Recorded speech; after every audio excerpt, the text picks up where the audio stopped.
Nah, dengan kata lain, ini tuh berarti udah nggak ada lagi ruang buat yang namanya rahasia dapur. Oke, kembali lagi dengan Backend Magang, dan di video kali ini coba teman-teman tuh bayangin ya, misalnya besok pagi nih yang namanya OpenAI, terus juga Meta, terus Google gitu kan. Mereka itu dipaksa buat ngebongkar dokumen rahasia mereka tentang gimana sih mereka mencegah dari AI yang mereka kembangkan itu buat menghancurkan dunia. Nah, ini tuh kedengarannya udah kayak film-film gitu loh, tapi nyatanya ini baru aja terjadi di mana di California. Jadi gini, Gubernur Gavin Newsom dia tuh baru aja menandatangani yang namanya SB 53 Transparency in AI Frontier Act. Jadi ini tuh adalah suatu regulasi yang mewajibkan perusahaan AI besar itu buat ngebongkar protokol keselamatannya itu kan, terus juga melaporkan insiden dalam 15 hari. Dan kalau mereka sampai melanggar, dendanya nggak main-main. Dendanya itu bisa sampai $1 juta per kasus ya poinnya. Nah, ini tuh bukan sekedar berita gitu, tapi dari sudut pandang saya ya, sebagai seorang software engineer, ini tuh adalah suatu turning point besar gitu loh, yang bisa ngubah arah industri teknologi. Dan di video ini tuh saya bakal bahas 4 hal penting, yaitu yang pertama ya tentunya tentang apa itu si SB 53 itu sendiri gitu kan, terus juga kenapa regulasi ini baru muncul sekarang, terus dampak positif dan negatifnya, sama ya pelajaran penting untuk siapa? Untuk negara kita, Indonesia. Jadi seperti saya udah kenalin ya di video-video saya sebelumnya, saya seorang software engineer yang udah berpengalaman selama kurang lebih 1 dekade. Dengan video ini saya pastikan nanti setelah menonton video ini teman-teman tuh bakal melihat suatu regulasi AI itu bakal berbeda total, kira-kira seperti itu. Jadi gimana pembahasannya? Simak video ini sampai habis, dan biar gak banyak kincong, kita langsung aja let's get it on. Please like, share, comment, and subscribe.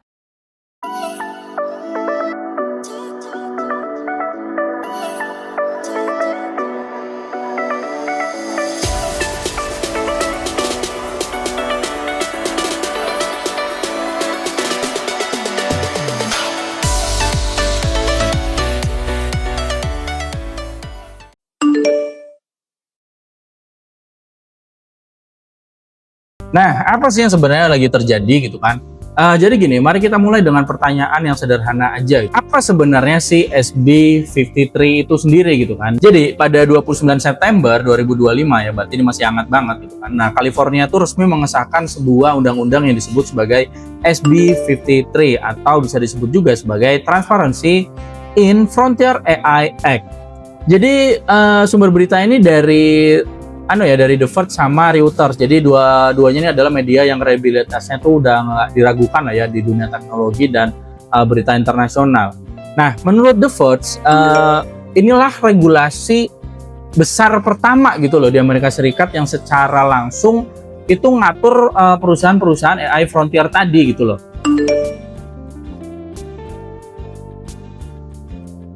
Kalau teman-teman ada yang belum tahu AI Frontier ini apa, AI Frontier ini gampangannya dia tuh perusahaan yang mereka tuh ngebangun model AI yang super besar dengan kebutuhan komputasi yang benar-benar ekstrim. Terus juga dengan model yang bisa mempengaruhi jutaan ya bahkan miliaran manusia. Simpelnya seperti itu. Isi aturannya kayak apa? Isi aturannya tuh kira-kira begini. Jadi dari Reuters ya, dia tuh melaporkan kalau SB 53 ini itu mewajibkan perusahaan AI besar itu untuk mempublikasikan yang namanya protokol keselamatannya dan juga setiap update dalam waktu 30 hari. Nah, selain itu kalau misalnya ada insiden yang kritis, nah itu tuh harus dilaporin kurang lebih dalam 15 hari atau bisa 24 jam kalau emang kasusnya tuh sangat-sangat mendesak, kira-kira kayak gitu. Nah, dengan kata lain, ini tuh berarti udah nggak ada lagi ruang buat yang namanya rahasia dapur dari gimana perusahaan besar pengembang AI ini menjaga AI mereka tuh tetap aman, kira-kira kayak gitu. Jadi perusahaan-perusahaan ini dia tuh juga diwajibkan buat menyesuaikan diri gitu ya dengan standar internasional dalam pengembangan AI-nya gitu loh. Jadi artinya tuh nggak cukup sekedar bilang kami udah aman kok, nah itu nggak cukup kayak gitu. Jadi mereka tuh harus benar-benar membuktikan bahwa sistem mereka tuh sejalan dengan praktik terbaik global, kira-kira kayak gitu. Dan yang menarik lagi ya, di sini tuh ada juga klausa yang ngomongin tentang perlindungan buat whistleblower, kira-kira kayak gitu. Jadi kalau ada karyawannya nih, yang karyawan internalnya gitu kan, itu menemukan bahaya atau penyalahgunaan, ya mereka tuh dilindungi gitu loh, dilindungi hukum buat ya bisa ngelapor tanpa mereka tuh harus takut dipecat atau mereka diintimidasi atau sampai dihukum sama perusahaannya, kira-kira kayak gitu. Dan jangan anggap aturan ini main-main. Jadi dari Reuters itu mengatakan kalau ngelanggar ya tadi dendanya bisa mencapai $1 juta per pelanggarannya, per kasusnya gitu loh. Jadi ini jumlah yang sangat-sangat serius gitu loh, bahkan untuk perusahaan-perusahaan teknologi besar sekalipun, kira-kira kayak gitu.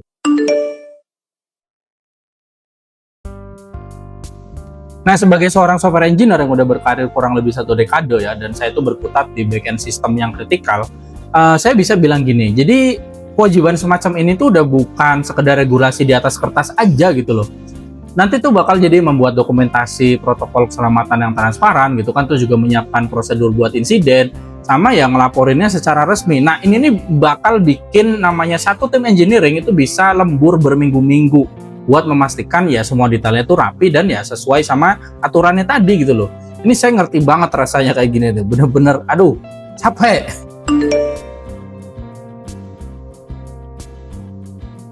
Nah, dari tadi kan kita udah bahas tentang gimana aturan ini tuh menjaga supaya si AI itu tetap aman gitu kan. Nah, kalau AI yang nggak aman tuh gimana sih gitu kan. Jadi gini, mungkin ketika teman-teman mendengar kata AI yang nggak aman, itu mungkin pikirannya adalah mungkin terjadi bug gitu kan, terus ada error, atau ya AI yang dia jawaban-jawabannya tuh halu gitu kan, ngelantur gitu kan.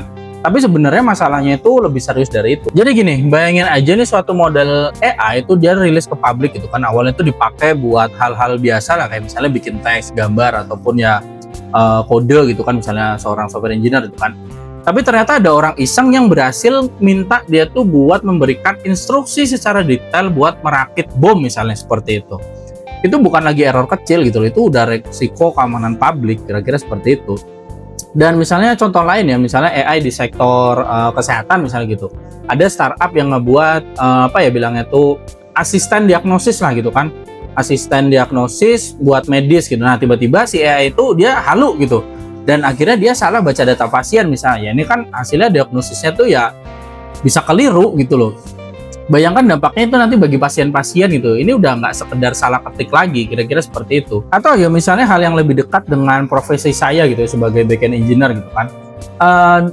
Dalam dunia backend engineering kita tuh sering banget ada yang namanya soal loss of control lah, kira-kira seperti itu. Jadi bayangin yang namanya AI dia tuh diberi akses ke API finansial gitu kan dari suatu perusahaan misalnya. Lalu nanti dia ngebuat keputusan yang tidak bisa diprediksi gitu loh. Ya sekali aja si AI itu salah ya, ini bisa rugi beratus-ratus ribu bahkan berjuta-juta dolar, kira-kira seperti itu. Dan jangan lupakan juga yang namanya bias gitu loh. Jadi gini, kita pernah terjadi gitu ya yang namanya suatu perusahaan rekrutmen tuh dia melakukan rekrutmen otomatis yang dibantu AI gitu kan. Terus AI-nya ini menolak kandidat-kandidat tuh hanya karena namanya orang-orang jadi kandidat ini tuh terdengar dari ras tertentu, atau juga misalkan sistem-sistem kredit gitu misalnya dari perbankan gitu kan, atau ya hal-hal yang finansial lagi gitu kan, yang dia tuh bisa aja menolak pinjaman cuma karena misalnya gender gitu, terus karena tinggal di suatu wilayah dengan orang yang ada yang fraud di wilayah situ gitu kan. Jadi itu tuh bukan cuma nggak adil gitu loh, ini juga udah apa ya bilangnya tuh nggak aman lah bagi masyarakat luas gitu. Nah, itulah yang dimaksud dengan si AI yang nggak aman tadi, atau unsafe AI, kira-kira seperti itu yang dimaksud oleh si SB53 tadi. Nah, jadi yaitu tadi lah ada potensi penyalahgunaan gitu kan, terus halusinasi berbahaya, terus juga ada kehilangan kontrol, sama ya bisa diskriminatif sampai ya kebocoran data pribadi, kira-kira kayak gitu. Jadi kalau ada yang ngira ini cuma aturan birokrasi tambahan, ya ini salah besar. Ini udah soal keamanan yang benar-benar nyata, kira-kira kayak gitu. Nah, sebagai software engineer ya, saya tuh udah terbiasa lah mengolah sistem yang berskala besar gitu kan. Nah, saya bisa bilang error yang biasa gitu kan itu bisa kita lakukan patch aja gitu dalam sehari. Tapi kalau AI ini udah masuk ke ranah keamanan publik gitu ya kita udah bicara resiko yang bisa menghancurkan ya kepercayaan, terus juga perusahaan, bahkan ya nyawa manusia gitu. Dan ini tuh jauh lebih rumit dari sekedar ya bug fixing aja, kira-kira kayak gitu. Nah, sekarang pertanyaannya kenapa sih California ini berani menetapkan standar seketat ini gitu loh, sementara negara-negara yang lain tuh belum punya regulasi jelas soal si AI ini gitu kan.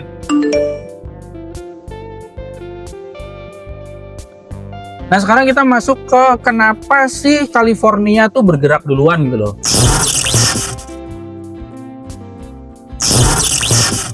Bahkan pertanyaan besar itu jadi gini, kenapa bukan Amerika Serikat secara federal gitu loh, bukan Uni Eropa bahkan, tapi justru California yang pertama kali ngetok palu untuk urusan ini.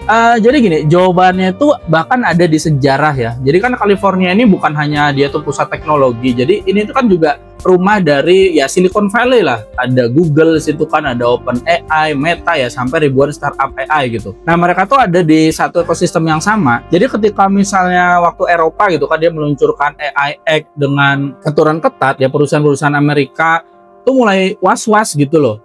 Jadi California tuh melihat peluang kalau mereka nunggu pemerintahan federal ya bisa-bisa mereka bakal tertinggal dalam melindungi warganya ya dari resiko AI tadi gitu loh.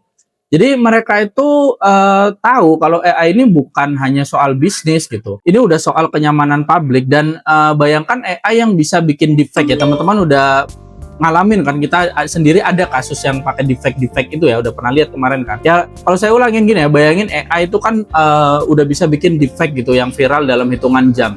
Atau misalnya model yang bocor sehingga bisa dipakai buat cyber attack otomatis gitu. Terus juga kalau itu terjadi di tanah Amerika itu kan ya siapa yang paling kena duluan ya, California, tempat pusat AI berada. Jadi ya California gerak duluan gitu kan. Jadi ini bukan cuma kebetulan lah. Ya ini tuh bisa kita bilang sebagai strategi gitu. Jadi bergerak lebih cepat daripada Washington gitu. Sekaligus ya nunjukin kepada dunia gitu kan bahwa mereka tuh serius dalam mengatur si frontier AI tadi, kira-kira seperti itu. Dan dari pengalaman saya ya bekerja di perusahaan-perusahaan yang ngebangun sistem besar itu kan ya ada satu pelajaran di mana siapa yang dia tuh bisa menguasai standar lebih dulu gitu kan, ya dialah yang bakal menentukan permainan, kira-kira kayak gitu. Jadi California tuh pengen jadi pemegang standar global, simpelnya kayak gitu. Sama seperti dulu mereka itu memimpin standar otomotif ya, sama energi bersih kalau teman-teman pernah baca tentang hal itu. Nah, tapi aturan ini kan tentunya bukan cuma soal politik ataupun reputasi ya. Pertanyaan berikutnya tuh jadi lebih menarik gini loh, kayak apa sih dampaknya bagi perusahaan AI raksasa gitu kan, seperti OpenAI itu kan, terus ada Anthropic ya, atau dari Google DeepMind gitu kan. Nah, kita masuk di segmen berikutnya buat bahas ini.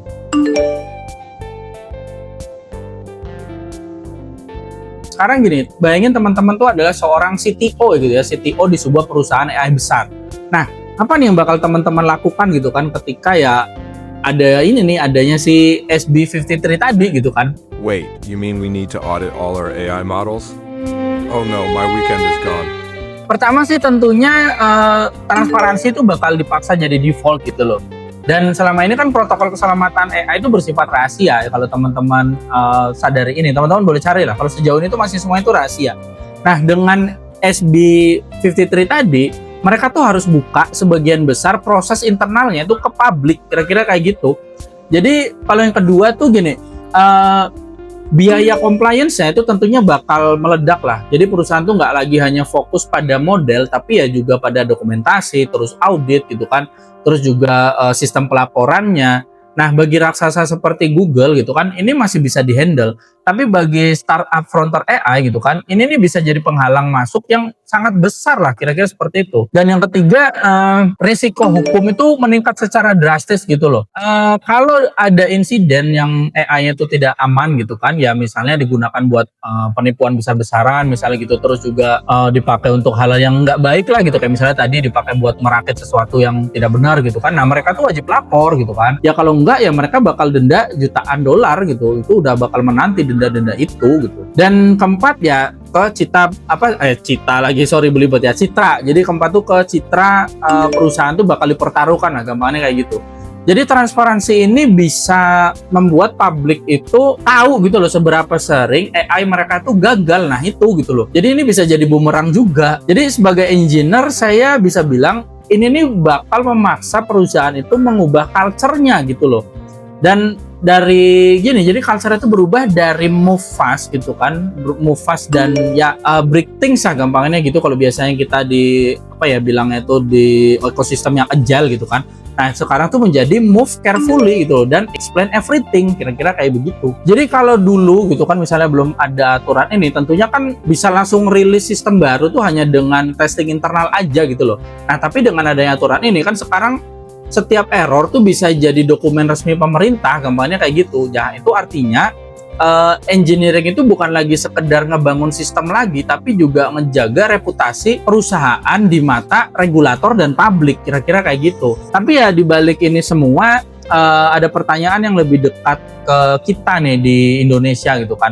Apa nih pelajaran yang bisa kita ambil dari SB 53 ini gitu kan? Itu yang bakal saya kupas di segmen selanjutnya.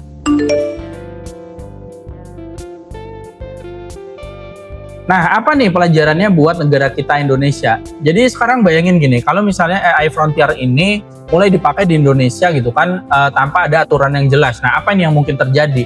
Bayangin misalnya di sektor finansial gitu kan. Misalnya ada sektor finansial di Indonesia yang dia tuh pakai model AI gitu buat menilai suatu kelayakan pinjaman misalnya. Nah, kalau AI-nya itu dia mengalami bias gitu kan, ya bisa aja satu kelompok tertentu dari masyarakat tuh bisa langsung tersingkir gitu loh dari akses finansial, itu jadi masalah. Atau yang lebih serius kayak misalnya sebuah rumah sakit besar gitu misalnya, dia tuh mulai mengandalkan AI buat ngebantu diagnosa pasien gitu atau mempelajari rekam medis gitu kan. Ya kalau algoritmanya salah ya ribuan nyawa bisa terancam, kira-kira seperti itu. Dan yang paling berbahaya, ini yang paling berbahaya yang saya highlight, AI itu bisa dipakai buat propaganda politik menjelang pemilu. Itu yang jadi masalah. Kita udah lihat kan yang namanya kasus deepfake yang baru-baru aja terjadi di berbagai negara, bahkan di negara kita juga terjadi, itu kan di mana ya wajah ataupun suara tokoh publik itu bisa dipalsukan dengan sangat meyakinkan gitu loh. Nah, bayangin yang namanya deepfake ini dipakai buat nyebarin suatu video palsu dari seorang kandidat politik lah misalnya. Dan itu disebarkan sehari sebelum pemilu. Wah, ini dampaknya tuh ya jutaan orang bisa termanipulasi dalam hitungan jam aja, kira-kira kayak gitu loh. Nah, pelajaran dari SB 53 tadi itu udah jelas kalau yang namanya regulasi AI itu nggak bisa nunggu. Ya, tapi tentunya di Indonesia kita nggak harus nyalin semua persis aturan dari California tadi kan. Kita tuh juga perlu adaptasi aja gitu loh, sesuai dengan kebutuhan kita. Nah, apa sih yang bisa dilakukan ya? Kayak misalnya pertama, yang namanya perusahaan-perusahaan lokal gitu kan, ataupun startup yang pakai model global dari kayak misalnya OpenAI ataupun Google gitu kan, mereka tuh punya kewajiban untuk yang namanya transparansi minimal. Jadi yang namanya publik tuh berhak tahu gimana sih AI mereka tuh bekerja dan apa nih resikonya, kira-kira kayak gitu. Nah yang kedua kita bisa lakukan adalah buat mekanisme untuk pelaporan insiden AI di Indonesia. Jadi kayak misalnya ada kasus besar gitu, misalnya penggunaan AI di sektor finansial yang dimana penggunaannya tuh bikin ribuan nasabah gitu jadi gagal bayar gitu. Nah ini ada jalur resmi untuk ya publik tahu gitu dan publik bisa lapor, kira-kira seperti itu. Terus yang ketiga itu adalah perlindungan untuk ya whistleblower tentunya. Jadi kalau misalnya orang dalam tuh ya harus bisa bersuara tanpa dia tuh harus takut dipecat, takut diintimidasi ya, takut dihukum, kira-kira seperti itu. Jadi mereka harus bisa punya hak untuk melaporkan gitu. Dan keempat ya tentunya sanksi nyata.